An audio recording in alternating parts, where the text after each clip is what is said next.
fabulous victory which Pakistan has conceded, and that too against Sri Lanka. World Test Championship cycle 3 का आगाज और पाकिस्तान ने दोनों test matches अपने नाम किए, पूरी सीरीज उन्होंने अपने नाम की। और साथ ही मैं जरा अपने मौजिज मेहमान की जानिब भी बढ़ना चाहता हूं, मौजूद हैं एक तो ऐसी शख्सियत है, सबसे पहले मोस्ट गुड लुकिंग ब्रॉडकास्टर की बात करते हैं, वन ऑफ द बेस्ट। और वैसे अगर हम बात करें क्रिकेट की तो मेरे ख्याल former test cricketer himself he happens to be mister Bajid Khan. Hello, अस्सलाम वालेकुम बाजिद भाई, हाउ आर यू? वालेकुम सलाम, अल्लाह का बाजिद शुक्र। भाई, इवन दो कि हमारे सभी देखने वालों को पता है कि you are under the weather, but thank you so much for making to work and it certainly shows your unwavering support and commitment to your work, so thank you so much for taking out time and being over here.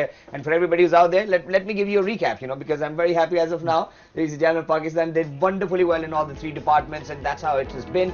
Sri Lanka obviously won the toss, batting first, couldn't really score quite a lot, and it was Abrar and Naseem who got them wrapped up early on. Pakistan coming back on strike, Abdullah with a double turn, and then it was Salman Agha with 132 not out. On the other hand, Sitha, Fernando and Jasuria kind of did manage to do well, but wasn't really impressive against Pakistan. And then Pakistan letting Sri Lanka come back up where it was only Angelo Matthews who had some mettle in his form, 63 not out, and then it was Dimut Kuratne who certainly should have been feeling responsible। क्या कप्तान बाकी इतने responsibly खेल सके या नहीं, लेकिन नोमान एक दफा फिर से हम सबके दिल चुरा कर ले गए 7 विकेटों के साथ। और साथ ही साथ दूसरी जानिब अगर हम नसीम शाह के साहब के ऊपर नजर डालते हैं तो looked a little frustrated in the beginning, but when he got his wickets, I think that's what he loved the most. And this is a record for Pakistan, biggest wins when we speak of it, innings and 222 runs in Colombo in Sri Lanka, and the year happens to be 2023। और हमने इसके हवाले से सुबह में भी बात की थी। I think it's a record for Pakistan which they have been making, not just the team itself। And now look at this, so this is superb and amazing कि पाकिस्तान ने जो सीरीज जीती है श्रीलंका के अंदर, 5 सीरीज ये जीत चुके हैं, और कोई भी और ऐसी टीम नहीं है जिसने लगातार 5 सीरीज इस तरह एक ही वेन्यू के ऊपर जीती हो, लगातार नहीं बट श्रीलंका में जीती हो। तो I think Pakistan congratulations. Individual records की भी हमने बात की, अब्दुल्ला शफीक की बात की हमने, सऊद शकील की बात की, सलमान अली आगा के हवाले से हमने गुफ्तगू की। तो I think ladies and gentleman, it has been a few great days for Pakistan and for everybody who's out there. I hope that you guys are certainly enjoying it too.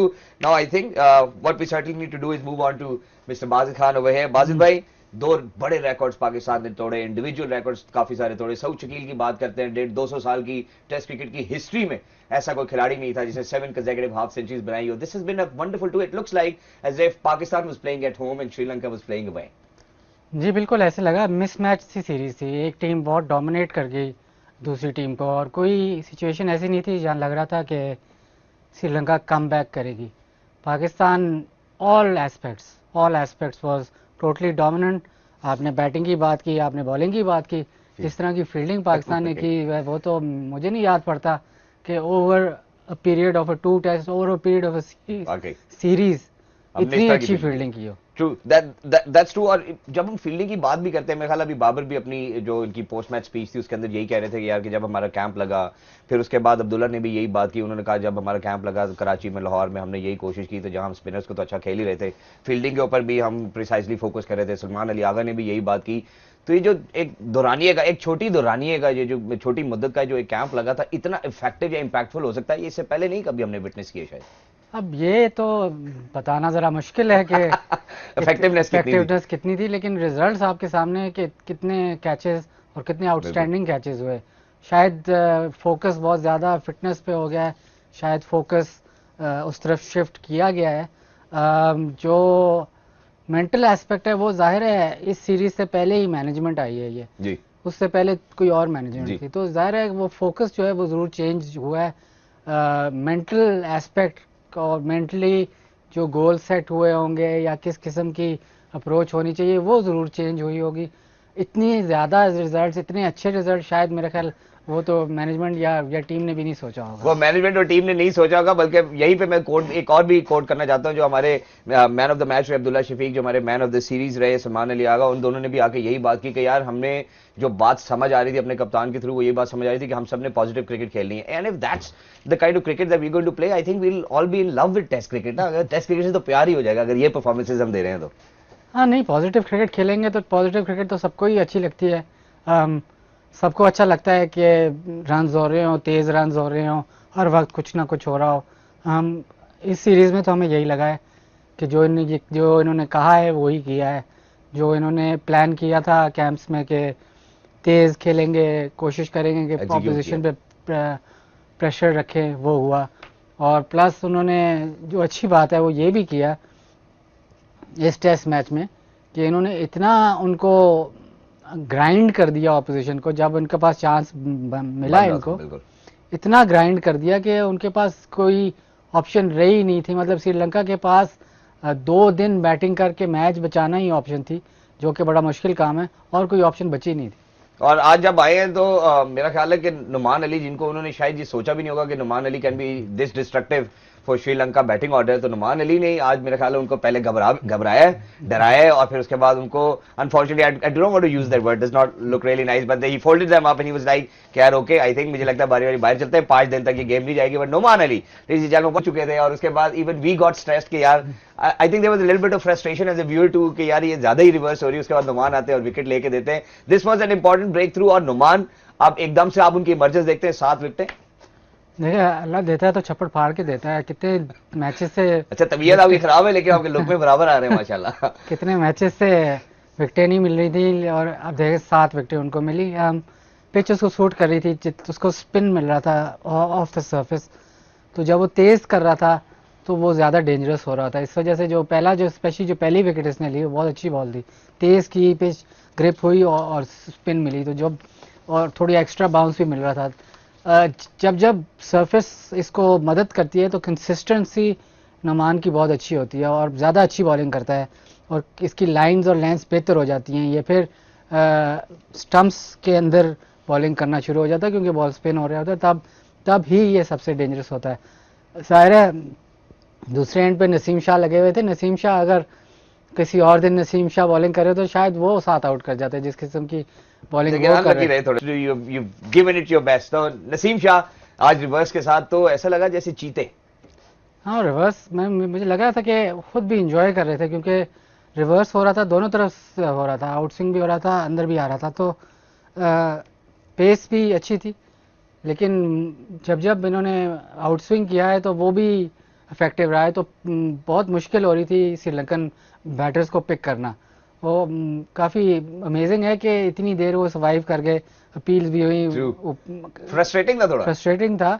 और यही है कि जैसे मैंने पहले कहा कि किसी और दिन 5-6 आउट वाला स्पेल था ये, किसी और दिन 5 आउट वाला स्पेल था। इसी के साथ मैं जरा एक छोटे से वक्फे की जानिब बढ़ना चाहता हूं। जितने भी लोग जो हमारे से जुड़े हैं, हमारे से जुड़े रहिएगा, क्योंकि जब हम वापस आएंगे एक और बात जो मैं बाजिल भाई से पूछना चाहता हूं कि now from here onwards what does it mean for Pakistan, के अब यहां से पाकिस्तान को किस तरह कैपिटलाइज करना चाहिए। वर्ल्ड टेस्ट चैंपियनशिप का नया साइकिल है, फिर उसके बाद हम सीरीज जीत चुके हैं, we are on top of the table अगर हम टेस्ट की भी बात करते हैं, और उसके बाद जब हम मैन ऑफ द मैच और मैन ऑफ द सीरीज के बारे में भी जरूर इनसे राय लेना चाहेंगे, because Pakistan ladies and gentleman has been phenomenal. Pakistan जिंदाबाद। We going for a short break, don't go anywhere, will be right back. Break पे जाने से पहले जैसा कि मैंने आपसे तस्करा किया था, जरा मैन ऑफ द मैच और मैन ऑफ द सीरीज के हवाले से बात करना चाहते हैं। बाजी भाई, सबसे पहले अब्दुल्ला शफीक के हवाले से बात करना चाहता हूं। डबल टर्न बनाया, यंगेस्ट, ठीक है। फिर उसके बाद जो एक और चीज यहाँ पे मुझे बड़ी खुश आई, लॉट टू यू, एंड जो मैं वो 196 रन वाली बात कर रहा था कि 196 पे मौजूद थे तो हरी में नहीं थे। इनको पता था that I have got the condition under control and I will be able to do it, and अल्हम्दुलिल्लाह he achieved it that way. और इसी तरह जब हम दूसरी जानिब बढ़ते हैं, मैन ऑफ द सीरीज की जानिब बढ़ते हैं, तो अगर मैं ये कहूं तो ये गलत नहीं होगा बाजिद भाई के कोई एक भी इन्होंने कदम जो है वो गलत नहीं लिया इस पूरी सीरीज के अंदर। मैं ऑब्वियसली यहाँ पे जो सलमान अली आगा की बात कर रहा हूँ, रन्स भी बनाए, कैचेस भी पकड़े, विकेट्स भी हासिल की, और इंटेंट भी उनका पॉजिटिव रहा, बल्कि यहां तक पॉजिटिव रहा कि उन्होंने कहा कि मुझे मेरा कप्तान जो है वो 5वें नंबर पे खिलाए, 6 पे खिलाए, 7वें पे खिलाए, wherever he is comfortable, I'm willing to play for Pakistan। और स्पिनर्स को निगेट करने में इनका एक मेजर किरदार रहा, और पिछले मैच का 83 जो था वो आपको पता है कि टर्निंग पॉइंट था और इम्पैक्टफुल था। तो मैं चाहता हूं कि जरा सलमान अली आगा के ऊपर भी आप जरूर रोशनी डालें। बिल्कुल, वो जो आगा ने डोमिनेट किया, और ये मतलब कुछ इस तरह के जरूर ओकेजन रहे हैं कि ये अनसंग हीरो रहे हैं, बट फॉर्चुनेटली इस दफा जो इनकी फेरी टेल है वो सुनहरी हरूफ में जरूर लिखी जाएगी। तो I think Salman Ali Agha, you have outdone, we are proud of you, and please make sure that you continue to score for Pakistan, and from here onwards बाजिल भाई, अब ये बहुत जरूरी है, हम वर्ल्ड टेस्ट चैंपियनशिप के तीसरे साइकिल के आगाज में अल्हम्दुलिल्लाह सीरीज विन करते हैं, 100% है, हमें 12-12 मार्क्स मिल चुके हैं, आई थिंक जो हमें चाहिए थे, टॉप ऑफ द टेबल है। अब यहाँ से हमें कैसे कॉन्टेम्पलेट करना चाहिए, जो अगले पूरे हमने 2 सालों में टेस्ट क्रिकेट खेल ली है, तो अगर 23 है, 24 है जो हमारे पास स्केड्यूल आया, हाउ डू वी कॉन्टेम्पलेट, इसी तरह रहना चाहिए, इसी टीम के साथ आगे बढ़ना चाहिए, या हमें और प्रोस्पेक्ट जरूर देखने चाहिए, होम एंड अवे बोथ? अभी तो बहुत टाइम है, मैं ख्याल दिसंबर में जाके सीरीज है ऑस्ट्रेलिया में। आपको ऑस्ट्रेलिया के लिए शायद कोई ऑस्ट्रेलिया पैसिफिक प्लेयर भी देखना पड़ेगा एक्स्ट्रा बाउंस पे, बट आई डोंट थिंक कि कोई मेजर चेंजेस होनी चाहिए। जी, इस सीरीज में जितने आपके प्लेयर्स ने परफॉर्म किया है उनको तो आपको कंटिन्यू करना पड़ेगा। ये मतलब batting, I don't think batting में आप किसी आगे पीछे किसी और को देख सकते हो इस वक्त, क्योंकि सारों ने ऑलमोस्ट परफॉर्म किया है। और देन बॉलिंग में शायद आप देखोगे कि आप फास्ट बॉलर कहाँ पे ऐड कर सकते हो। ज़ाहिर है इस सीरीज में सिर्फ 2 खेले, बिल्कुल, लेकिन आपको एक्स्ट्रा पेस ज़रूर चाहिए होगी। ऑस्ट्रेलिया में तो इहसान उल्लाह है, सोचते हैं कि शायद अगर उसको आप ग्रूम किया जाए, उसको इस काबिल बना दें कि 15-20 ओवर दिन के कर ले, तो ऑस्ट्रेलिया में शायद बहुत यूज़फुल हो सकता है। उसके बाद साल के बाद फिर पाकिस्तान में सीरीज है। चले अब हम दिसंबर से जरा पीछे आपको लेके आते हैं, क्योंकि this victory would certainly mean a lot for all of the boys, and it's because of the fact कि यहाँ से अब अफगानिस्तान के अगेंस्ट सीरीज आ रही है, फिर 30 अगस्त से हम एशिया कप में पार्टिसिपेट करना चाह रहे हैं। So everybody is obviously counting on their performances. जो आपने बात की कि वही बैंक डिपॉजिट आप लेकर आते हैं, जो आपने स्कोर करना है या आपने विकेट्स करनी है। So what right mindset, what right spirits do you think that we need to carry forward making sure going to Afghanistan series and then Asia Cup? देखिए अच्छी बात यह है कि कंडीशंस यही है, श्रीलंका में ही सीरीज होगी। श्रीलंका में अफगानिस्तान के साथ खिलाफ सीरीज़ है, एशिया का पाकिस्तान और श्रीलंका में है। तो उसके लिए तो आप इससे ज़्यादा अच्छी प्रिपरेशन नहीं हो सकती। ये है कि आपने टेस्ट सीरीज़ इतनी ज़बरदस्त तरीके से जीती है और पॉजिटिवली, और आपके बैटर्स जो हैं वो इन कंडीशंस में डोमिनेट किया है। ऐसे मतलब 100 किए हैं, लेकिन ऐसे 100 किए हैं कि ऑपोजिशन को दबा के 100 किए हैं। तो वो आपको बहुत अच्छा एक प्रिपरेशन है towards all the series. I think Afghanistan series एक बहुत अच्छी प्रिपरेशन होगी। इस वक्त सारा फोकस जो है वो वर्ल्ड कप की तरफ है। तो आप ये सारा कुछ जो होगा अफगानिस्तान, उसके बाद एशिया का, वो सारा कुछ वर्ल्ड कप की तरफ हो रहा होगा।